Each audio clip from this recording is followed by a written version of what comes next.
Para sa salitang kusot sa panlaping in. Kusutin, kinusot, kinukusot, kukusutin. Kusutin mo nga iyang sulat niya. Kinusot ko na lahat ang kanyang mga papeles. Kinukusot ng aso ang proyekto mo. Kukusutin ko lahat ng sulat mo kapag inaway mo ako. Para sa panlaping mag. Magkusot, nagkusot, nagkukusot, magkukusot. Magkusot ka ng mga papel. Nagkusot ako ng mga sulat ng aking kasintahan. Nagkukusot lagi ang aking kapatid ng mga importanteng dokumento, kaya nagagalit ang aking tatay.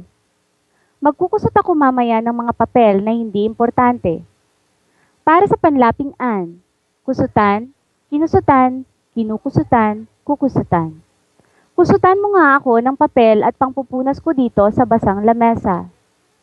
Kinusutan ko siya ng mga sulat ng kanyang kasintahan dahil ayaw na niya itong basahin.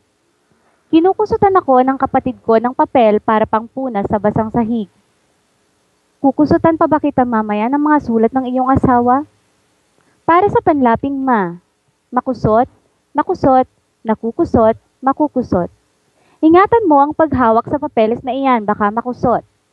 Nakusot ang damit niya dahil siniksik niya lang sa kanyang bag. Nakukusot lagi ng kapatid ko ang proyekto ko kaya ako siya laging napapalo. Makukusot ko lang iyang damit mo kung hindi mo tutubuhin ng maayos. Para sa panlaping ipa, ipakusot, ipinakusot, ipinapakusot, ipapakusot. Ipakusot mo na lang sa kanya ang mga sulat ko.